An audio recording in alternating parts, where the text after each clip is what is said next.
Last part में हमने देखा था कि एल्डर वू उन दोनों को कल्टीवेशन का लेक्चर देने के बाद शॉर्ट कंपटीशन में ले आए थे, जहां जब एल्डर वू कुछ देर तक उन दोनों से दूर गए थे तभी उन दोनों पर हान नाम के बंदे और उसके चमचों ने अटैक कर दिया था। तो वो दोनों मिलके उन अटैक से बच रहे थे। अब आगे तो इस पार्ट की शुरुआत में एल्डर वू वहां आ जाते हैं और उन सबसे कहते हैं कि क्या तुम्हें पता नहीं कि स्पिरिट रेंज में लड़ना मना है। इस पे पोम्बो एल्डर वू से बोलता है कि हम पे पहले हान ने अटैक करा था।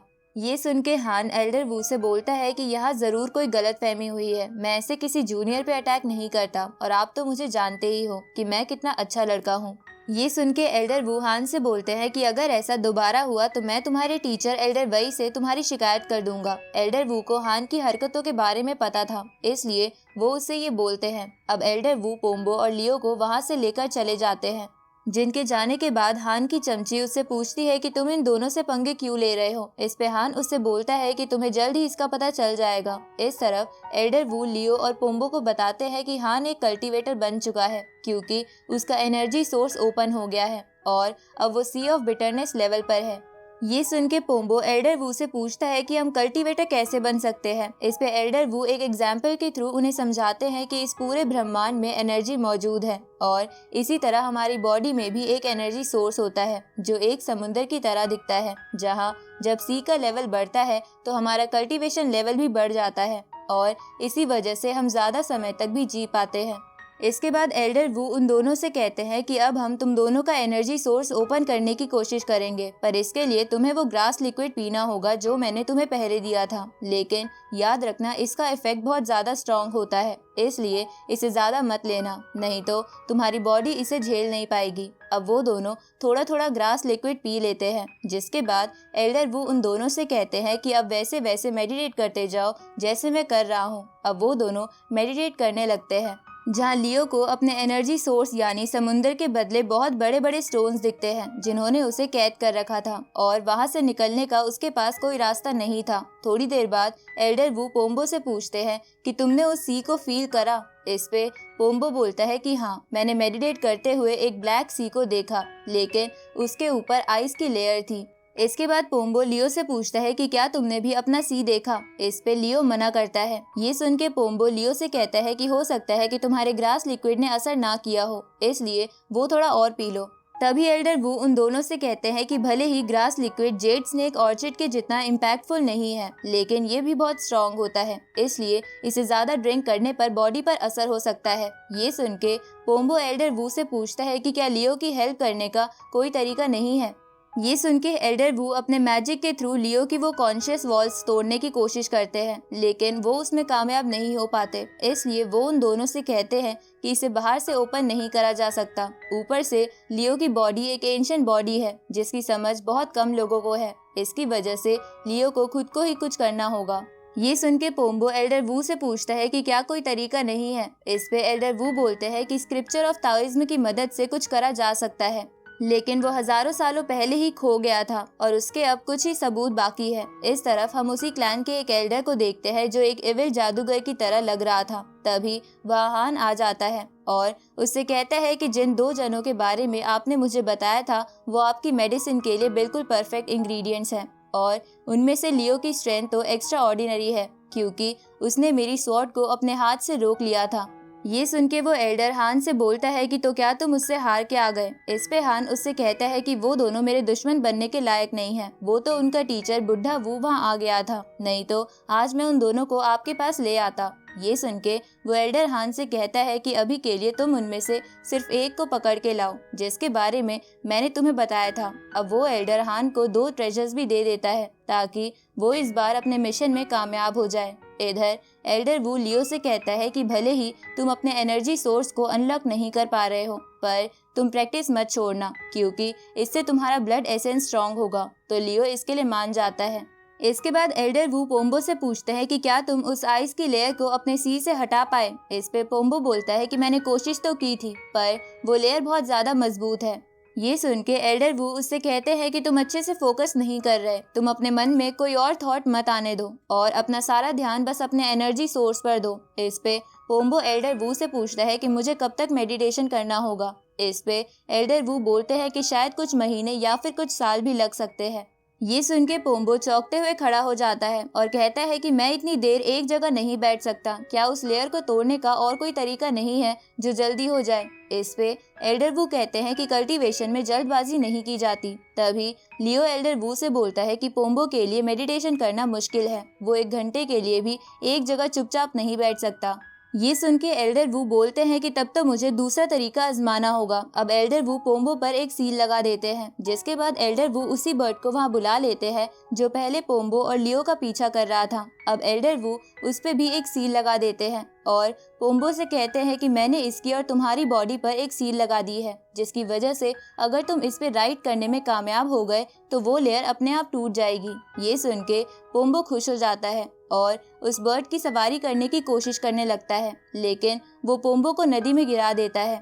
इधर ये देखकर लियो सोचता है कि ये बर्ड बहुत ज्यादा शैतान है, मुझे पोम्बो की मदद करनी पड़ेगी। तभी लियो पर एक स्वॉर्ड से अटैक होता है, पर लियो उससे बच जाता है। उसी वक्त वहां पर हान के दोनों चमचे आ जाते हैं और उन्होंने ही लियो पर अटैक करा था। तो लियो उन दोनों से इसका रीजन पूछता है, पर वो दोनों उसकी एक नहीं सुनते और उस पर अटैक कर देते हैं। पर लियो उनके हर अटैक से बच पा रहा था, बल्कि वो तो इतनी हार्ड ट्रेनिंग की वजह से बिना स्वॉर्ड के भी उन पे ही भारी पड़ रहा था। अब लियो उन दोनों को उठा के पटक देता है और उन दोनों से कहता है कि तुम्हारी स्पीड एक स्पैरो के बराबर है। ये सुन के वो चमचा लियो से बोलता है कि तुमने अपनी मौत को बुलावा दे दिया है, पर लियो उसे लात मार के दूर फेंक देता है और पोम्बो के पास जाने लगता है। उसी वक्त वहाँ हान आ जाता है, तो लियो उससे पूछता है कि मैंने तुम्हारा क्या बिगाड़ा है जो तुम मेरे पीछे पड़े हो। इस पे हान उससे कहता है कि मुझे बस तुम्हें देखते ही गुस्सा आता है। अब हान अपनी स्वॉर्ड से लियो पर अटैक करता है, तो लियो हर स्वॉर्ड से बचने लगता है। तभी लियो उनमें से एक स्वॉर्ड लेकर हान की तरफ बढ़ता है, पर हान लियो पर अटैक करके उसे पहाड़ी के बिल्कुल किनारे पर फेंक देता है, जहां से लियो गिरने ही वाला था, पर वो बच जाता है। तभी पोम्बो लियो को वहां देख लेता है और लियो को मुसीबत में देखकर जल्दी से उस बर्ड पे चढ़ के उसे रिक्वेस्ट करने लगता है कि प्लीज मुझे अपनी राइड करने दो, पर वो बर्ड नहीं मान रही थी। तो पोम्बो ध्यान लगाने लगता है। इधर हान लियो पर अपनी सारी स्वॉर्ड से एक साथ हमला करता है, जिसे पोम्बो भी देख लेता है और लियो को खतरे में देख उसे गुस्सा आ जाता है और वो उस लेयर में एक छेद बनाने में कामयाब हो जाता है, जिसकी वजह से उसका एनर्जी सोर्स खुल जाता है। अब लियो और पोम्बो हान के सामने आ जाते हैं, जिसके बाद पोम्बो हान को बुरी तरह पीटने लगता है। तो हान ये देखकर अपनी तलवारों से पोम्बो पर अटैक करता है, पर पोम्बो अपने हाथों से सारी तलवारें तोड़ देता है। तभी लियो भी हान के पेट में लात मार के उसे हवा में उड़ा देता है। उसी वक्त हान उस इविल एल्डर का दिया हुआ एक ट्रेजर वुड सील का इस्तेमाल उन दोनों पर करता है, जिसकी वजह से वो वुड सील बहुत ही बड़ी हो जाती है और उन दोनों पर प्रेशर डालने लगती है। पर वो दोनों एक साथ मिलके उस सील को अपने ऊपर से हटा देते हैं। ये देखकर हान उस वुड सील से उन दोनों को ट्रैप करने की कोशिश करता है, लेकिन वो दोनों सही समय पर सील से बाहर आ जाते हैं, जिसके बाद वो दोनों उसे पीट कर उसकी हड्डियां तोड़ देते हैं, जिसकी वजह से उससे हिला नहीं जा रहा था। अब पोम्बो लियो से वहां से चलने के लिए कहता है, पर लियो को तभी एक आइडिया आता है, जिसके बाद वो हान के चमचों की पॉकेट से वो ग्रास लिक्विड निकाल लेता है। अब वो दोनों हान के पास आते हैं और उसकी पॉकेट से भी वो ग्रास लिक्विड ले लेते हैं, पर हान को ये देखकर गुस्सा आ रहा था, इसलिए वो उस सील को अपनी उंगलियों से दोबारा इस्तेमाल करने की कोशिश करता है, पर पोम्बो उसकी उंगलियां ही तोड़ देता है। तभी लियो हान से कहता है कि मैं भी जब भी तुम्हें देखता हूँ तो मुझे भी गुस्सा आता है, क्योंकि तुम्हारा हेयर स्टाइल बहुत ही बेकार है। अब पोम्बो हान को उठाकर नदी में फेंक देता है और लियो उस सील ट्रेजर को ले लेता है, लेकिन तभी वो सील अपने आप ही वहां से चली जाती है। इस पे लियो पोम्बो से कहता है कि जरूर इस सील के पीछे कोई स्ट्रॉन्ग पर्सन है जो इसे कंट्रोल कर रहा है। ये सुन के पोम्बो कहता है कि चाहे वो कोई भी हो, हम उसे नहीं छोड़ेंगे। अब वो दोनों वहां से अपनी हट के पास आ जाते हैं और ग्रास लिक्विड को गिनने लगते हैं, जहां उन्होंने पूरे 100 ग्रास लिक्विड की बोतल कलेक्ट कर ली थी, जिसकी वजह से पोम्बो खुश होने लगता है। पर लियो टेंशन में था, क्योंकि उसे लग रहा था कि उन सबके पीछे कोई स्ट्रॉन्ग पर्सन है जो बाद में प्रॉब्लम क्रिएट कर सकता है। तो पोम्बो लियो से कहता है कि तुम अभी इस बात की टेंशन मत लो और मुझे बताओ कि ये एनर्जी सोर्स हमारे अंदर कैसे आया, जबकि हम तो अर्थ प्लैनेट से हैं। ये सुन के लियो पोम्बो को बताता है कि जेनेटिक रिसर्च के अकॉर्डिंग हम सबके अंदर एक एनर्जी सोर्स होता है, लेकिन अर्थ की कोई भी रिसर्च इस मामले में इतनी एडवांस नहीं हुई है जितना कि यहाँ के लोग जानते हैं।